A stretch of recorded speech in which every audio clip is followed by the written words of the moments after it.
Moving on to the second segment. प्रतिष्ठा द्वादशी, पौष शुक्ल द्वादशी का नया नामकरण हुआ। पहले हम कहते थे वैकुंठ एकादशी, वैकुंठ द्वादशी, अब उसको प्रतिष्ठा द्वादशी कहना है। क्योंकि अनेक शतकों से परचक्र झेलने वाले भारत के सच्चे स्वतंत्रता की प्रतिष्ठा उस दिन हो गई। If the RSS chief was in a mood to provoke, he did succeed. The reactions were immediate. Rahul Gandhi said it was treason, and Bhagwat would have got arrested for his comments in any other country. Mamata Banerjee called it anti-national and attempt at distorting history. There have been some op-eds written. The reason for this strong reaction to Bhagwat is, of course, the fact that as the head of an influential organization in the present ruling dispensation, what the RSS chief says is considered establishment view. Of late, Mr. Mohan Bhagwat has been speaking a lot, and maybe it was a moment of speech fatigue. Bhagwat has been responsible for most part. He followed up his statesmanly speech during the consecration ceremony of Ram Temple at Ayodhya last year with a measured position that we cannot keep looking for temples below every mosque. So that the message is not lost, he reiterated that the RSS is not going to associate itself with any other temple movement.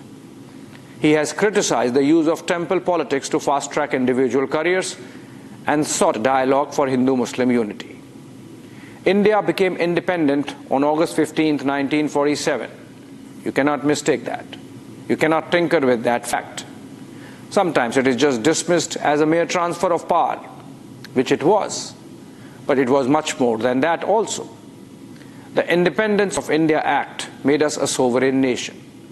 We became masters of our destiny, howsoever imperfect. No foreign power controlled our lawmaking, our decisions post the midnight of August 15, 1947.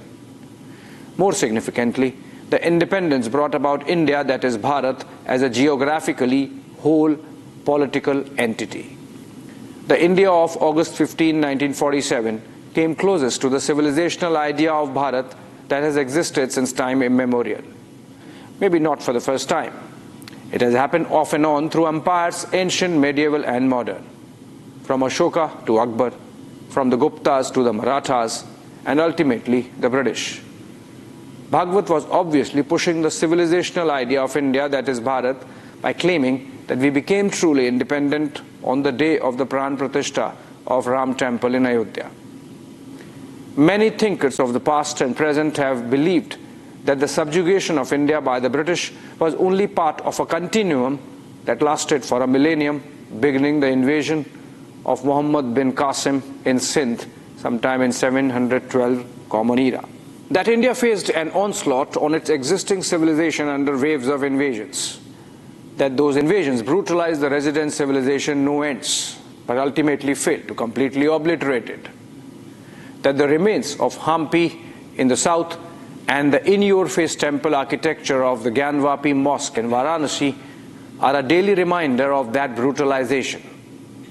That the Ram Temple constitutes part redemption for that civilization. But we are in 2025.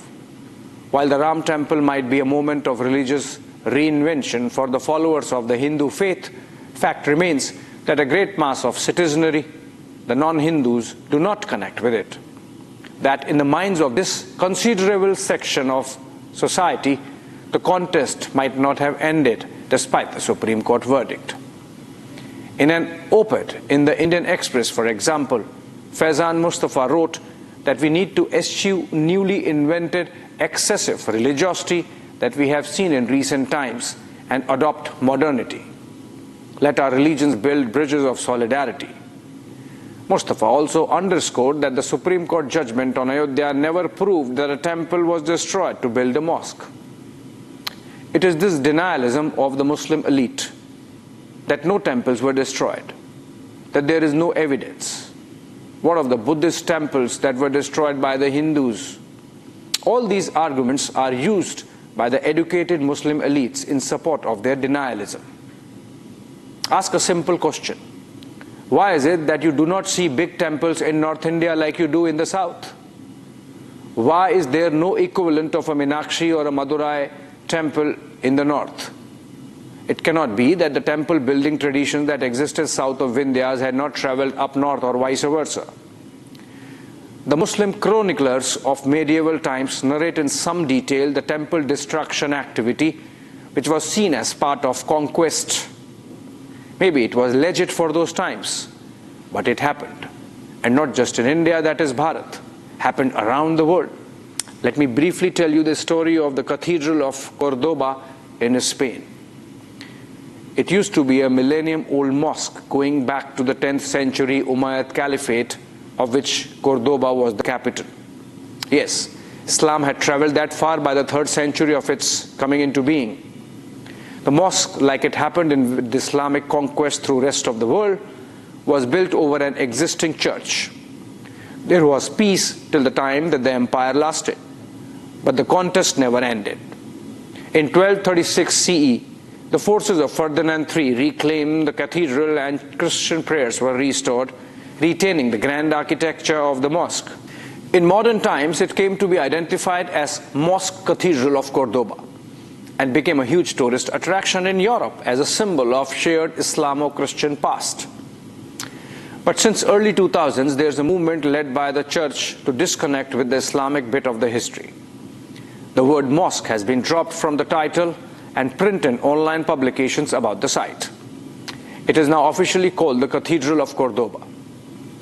The official tourist brochure from the 1980s used to extol the structure as the foremost monument of the Islamic West and called it the epitome of the Hispano-Muslim style at its greatest splendor.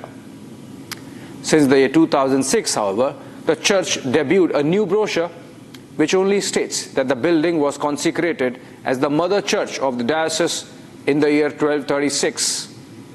The new brochure aims to convince the visitor that the building was Christian before it was Muslim, and that the 5 centuries of Muslim rule were just a parenthesis in Cordoba's long-standing history as a Christian city. Even archaeology is being used as a tool for the narrative, with the church having funded excavations to document the existence of a Gothic church under the oldest part of the mosque. Sounds familiar? And it's not even as holy as Kashi, Mathura, or Ayodhya. Let us come from the western tip of Europe to its eastern periphery. We have the more famous example of Hagia Sophia, or Hagia Sophia as it is called, in Istanbul, Turkey, where just a few years ago, Erdogan changed the Christian character of the Church of Constantinople into a mosque by a simple executive order. Compare this with the kind of civilizational dialogue within the frames of a modernist, democratic and political constitution that India is having about its past. Bhagwat's comment on true independence should be seen in that light. And if that be the case, can the Muslim elites join in by denouncing the medieval historical wrong unequivocally? Can the Muslims come out of that denialism with a little more honesty? There's a modernist argument that why should be this generation held accountable for the wrongs of the past? I'm afraid if that attitude continues, then there is no dialogue. We need to find a way out. Thanks for watching.